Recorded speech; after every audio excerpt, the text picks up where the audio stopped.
You think you know Panama, right? A tiny tropical country, a canal, some beaches, and that's about it. But here's the twist. Panama is far stranger, more extreme, and more unpredictable than the postcards ever show you. Imagine a place barely the size of South Carolina, yet powerful enough to shift the flow of world trade, hold a volcano tall enough to scrape the clouds, and at the same time, cradle villages where ancient traditions have survived untouched for centuries. And here's the part most people miss. Panama isn't just geography. It's a pressure cooker of cultures, politics, and mysteries, where every corner hides a new story. Stick around, because by the end of this video, you won't just know Panama, you'll feel like you've uncovered a secret. Quick question before we dive in. Have you ever crossed from one continent to another in less than an hour? If not, drop "not yet" in the comments. If yes, tell me where. You might just surprise me. On the map, Panama looks like a slim ribbon of land, easy to overlook. But zoom in and the country reveals a wild landscape full of contradictions. It stretches between 7 degrees and 10 degrees north latitude, wedged between Colombia and Costa Rica. From one side, you can watch the sunrise over the Caribbean, and on the very same day, catch the sunset over the Pacific. And here's the kicker. You can drive that entire distance in just about 50 miles. Few places on Earth pack that kind of dramatic switch in such a small space. At its highest point stands Volcan Baru, rising almost 3,500 meters into the sky. On a clear morning, you can see both the Pacific Ocean and the Caribbean Sea from the summit. Now compare that to the lowest point, the Panama Canal, where engineers carved a watery path right through the heart of the country. The contrast is staggering. A giant volcano towering above clouds, and just a few hours away, one of the lowest, busiest waterways on Earth. This sharp divide doesn't just make Panama beautiful, it shapes everything. From where people live, to how they farm, to how ships from across the world depend on the canal. Let me ask you this. If you could stand anywhere in Panama for just one sunrise, would you pick the Caribbean coast, the Pacific, or the top of Volcan Baru? Drop your choice in the comments, I'm curious. But the geography isn't just striking. It's the very reason Panama became a global crossroads. And the moment you mention Panama, one thing overshadows everything else. The canal. And that's where things get really intense. When you think about Panama, there's no escaping the canal. It's not just a shortcut, it's the artery of global trade. Every year, over 12,000 ships cut through it, carrying about 6% of the world's commerce. That's oil, grain, electronics, even the screen you're watching this on. It may have once passed through Panama. But here's the part most people don't realize. The canal is under pressure like never before. For one, the climate is messing with it. The canal depends on fresh water from Gatun Lake to operate. But in recent years, droughts have been shrinking water levels. That means fewer ships can pass, or they pass with lighter loads. Suddenly, a shipping lane that once symbolized endless efficiency is now at the mercy of rainfall. In 2016, Panama made a bold move, expanding the canal to handle the megaships that dominate today's seas. And while that upgrade was hailed as a success, critics argue it was just a bandage. Some say the canal's water supply is still too vulnerable. Rumors even float about needing another canal or an entirely new water source to keep the lifeline flowing. And then there's the competition. Nicaragua once teased the world with plans for its own canal, backed by Chinese investors. The project fizzled, but whispers of a backup canal still circulate. For Panama, that's more than gossip. It's a shadow that constantly looms. Here's something to think about. If you controlled a waterway that the whole world depends on, would you raise the tolls sky high or keep them steady to avoid backlash? Drop your take in the comments. I want to see where you stand. But while the canal defines Panama's image abroad, inside the country, power doesn't always flow through waterways. It flows through people. And Panama's politics have always revolved around personalities more than parties. If Panama had a political motto, it might be this: loyalty to leaders, not to parties. For decades, politics here has been about individuals who command loyalty like legends. Take General Omar Torrijos, who seized power in 1968. To his supporters, he was the man who gave Panama back its dignity. He signed the historic treaty with the U.S. in 1977 that guaranteed the canal would finally return to Panamanian control in 1999. To critics, he was a dictator who ruled by force. His mysterious plane crash in 1981 still fuels speculation. Was it an accident or something darker? Then there was Manuel Noriega, a military strongman whose name became synonymous with shadowy power. To Washington, he was once an ally. To Panamanians, he was both feared and despised. His fall in 1989, toppled by a U.S. invasion, remains one of the most dramatic turning points in Panama's modern history. Even today, echoes of that personalist tradition linger. Elections aren't just about policies, they're about personalities.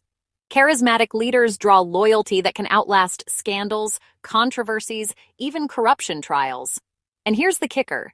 While Panama's democracy today is far more open than in the days of Noriega, whispers of U.S. influence, business elites, and behind-the-scenes deals still swirl.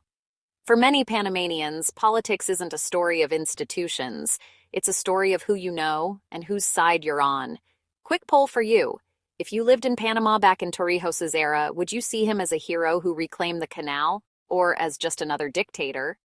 I know that's a loaded question, but I'd love to hear your take in the comments. But Panama isn't just power struggles and politics. Its real heartbeat comes from the cultures that collide every day in markets, streets, and festivals. And when you look closer, you'll see a mosaic of identities that make Panama unlike anywhere else. Step into Panama City's Casco Viejo district, and you'll feel it immediately. Panama isn't just one culture. It's a dozen stitched together into something that refuses to fit a single label. Around 65% of Panamanians are mestizo, a blend of indigenous and European heritage. Another 14% trace their roots to Africa, their ancestors brought over during the colonial era and the building of the canal. Add in Spanish descendants, indigenous groups, and waves of Chinese, Middle Eastern, Swiss, and Caribbean immigrants. And suddenly you're looking at a living crossroads of the world. You see it in the food. Ceviche sold next to Chinese fried rice, West Indian-inspired coconut stews, and Arab-influenced flatbreads. You hear it in the music, from salsa and reggaeton to Congo rhythms that came with Afro-Caribbean communities. And you feel it in traditions like the Kuna women's molas, vivid, hand-stitched textiles that are as much cultural identity as they are art. Festivals bring it all to life. Picture carnival, streets bursting with masks, drums, and a chaos of color. Then there's the Devil's Dance, where performers in ornate masks play out ancient battles between good and evil. It's not just performance, it's history in motion. And yet, here's the paradox. While Panama feels like a global mosaic, it's also deeply local. Traditions from tiny mountain villages sit right alongside modern skyscrapers, sometimes just a short bus ride apart. Quick challenge. Imagine you're in a Panamanian market right now. Would you head first to the food stalls, the music stands, or the craft tables? Drop your choice below. I'm betting food wins, but prove me wrong. But as dazzling as the cities and festivals are, the real untold stories of Panama don't live in the capital. They live in the borderlands, the highlands, and the jungles. And that's where things get truly fascinating. Panama's population hovers around 4.5 million today, and most of them live on the Pacific side of the Continental Divide. Panama City, Colon, and David dominate the maps, but travel east or climb into the highlands, and you'll discover communities that rarely appear in the headlines. Indigenous nations like the Guna, Embera, Ngabi Bugle, and Wunan keep centuries-old traditions alive.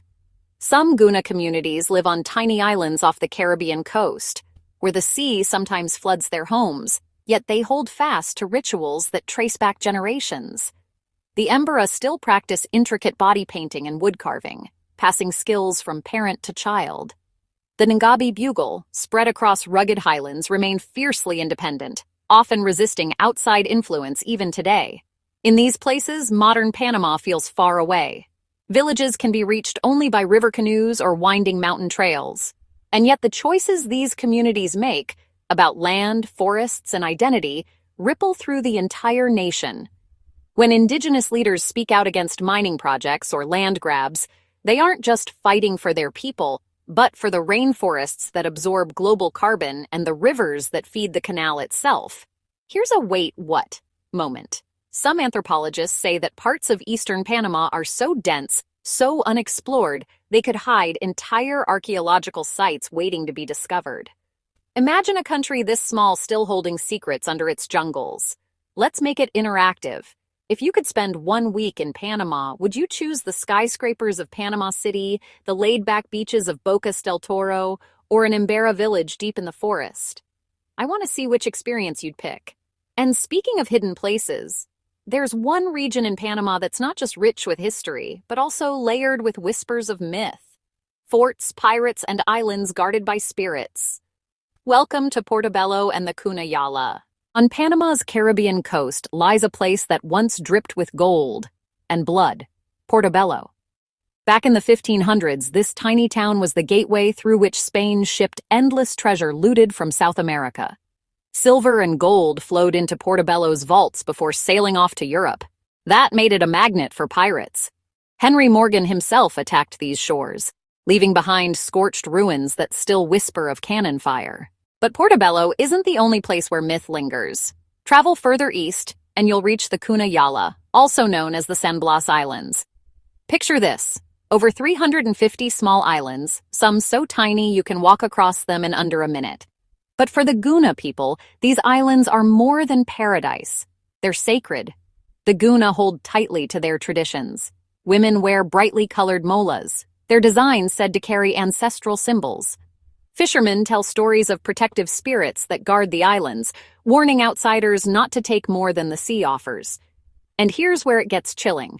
Some visitors claim that when they disrespect local customs, things happen.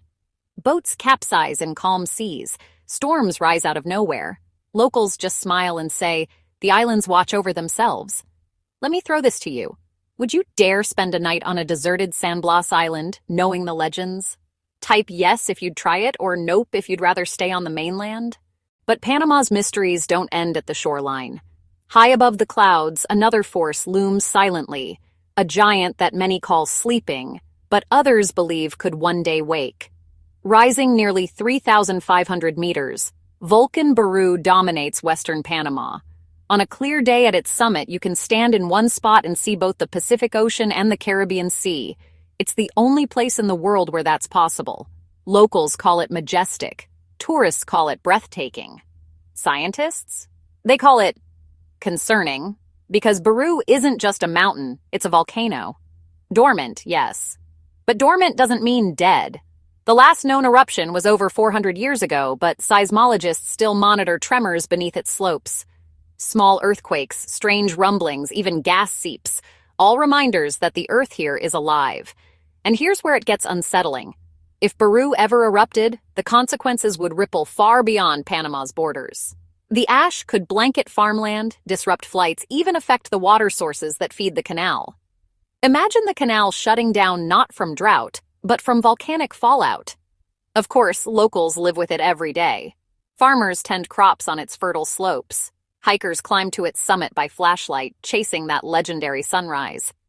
For them, Baru isn't a threat, it's home. But there's always that question, quietly hanging.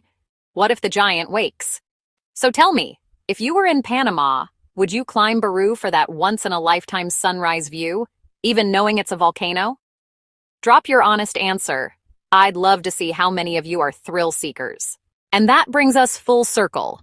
Because when you add it all up, the extremes of geography, the canal under pressure, the larger-than-life politics, the cultural kaleidoscope, the borderland voices, the haunted coasts, and the silent volcano, you realize Panama isn't just a country. It's a story still unfolding. Why Panama matters beyond the postcard. So what does all this add up to? Panama may be small, barely a sliver of land connecting two continents, but it holds contrasts that most countries 10 times its size can't match.